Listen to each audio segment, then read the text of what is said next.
Albert Camus once said, "There are causes worth dying for, but none worth killing for." Little did he know that the future generation would be blinded by the feeling of patriotism, and humanity would take a backseat or would become victim of government propaganda. Media has been used by the people in authority to play with people's mind. Our history has shown us that we are living in a very tough time.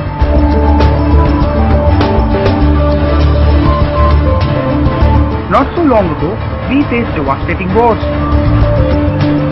The World Wars, the Cold War, the Indo-Pak War, the Indo-China War, the Vietnam War, to name a few. Well, this is how we continue to live even today. And in such turbulence, it is important that we safeguard ourselves from intruders. To do that, one needs a good defense mechanism.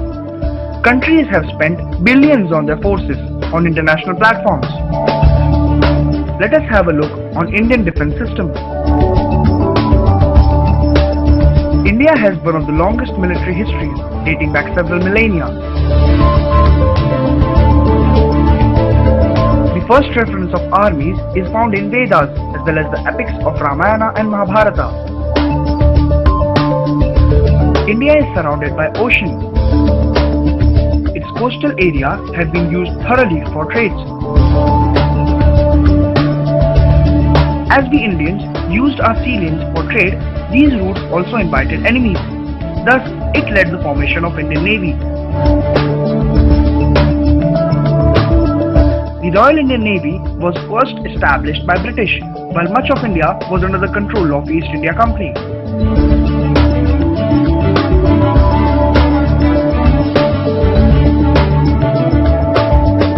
However, sea lanes between India and neighboring lands were the usual form of trade for many centuries and are responsible for the widespread influence of Indian culture on other societies.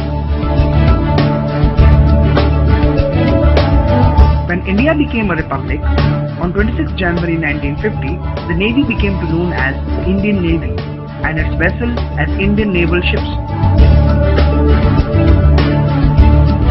Today, the Indian Navy is one of the world's largest navies with 58,350 men and women on board. But as they say, you cannot protect your nation only by guarding its coastal region. For such, India has its own army and air force.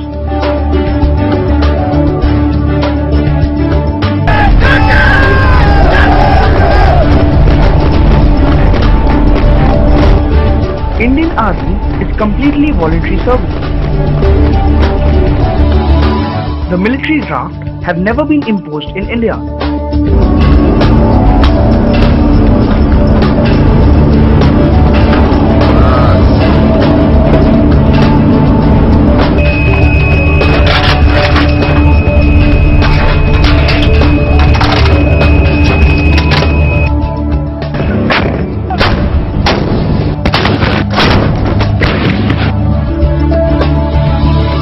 The Army has a rich combat experience in diverse terrains. Due to India's diverse geography,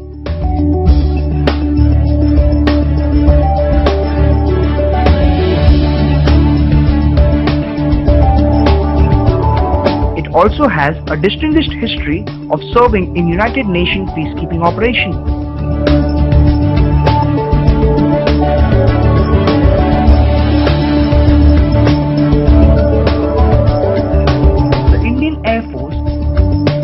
Air arm of the Indian Armed Force.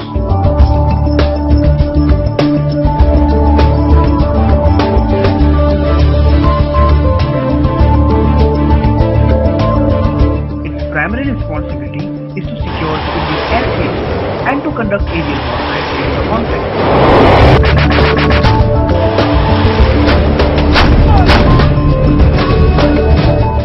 Established on 8th October 1932 as an auxiliary air force of British Raj, Indian Air Force has completed its 80 glorious years. Indian Armed Forces have five main tasks. Engage target over.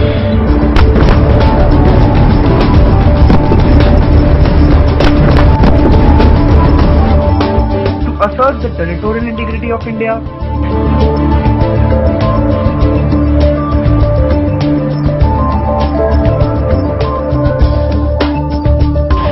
to defend the country if attacked by a foreign nation,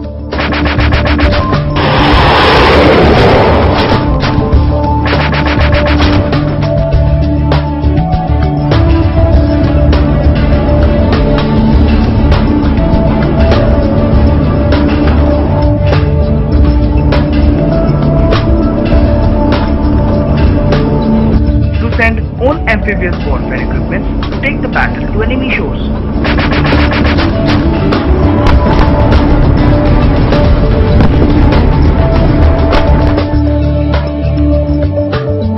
To support the civil community in case of disasters.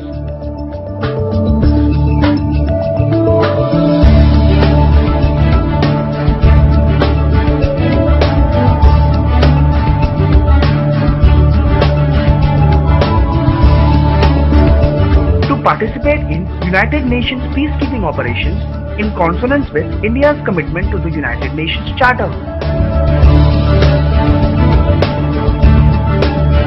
Now that we have a brief info on Indian defense system, let's check out its ranking in the world's most powerful countries. Due to some time limitations, we are only gonna check out top 5 countries. The United Kingdom sits on the 5th position, having total strength of 2,24,500 soldiers and 1,412 fighter jets. Number 4 spot goes to India with its 13,25,000 military personnel and 1,962 aircrafts. Number 3rd spot goes to China, having 22,85,000 soldiers and massive 5,048 aircrafts.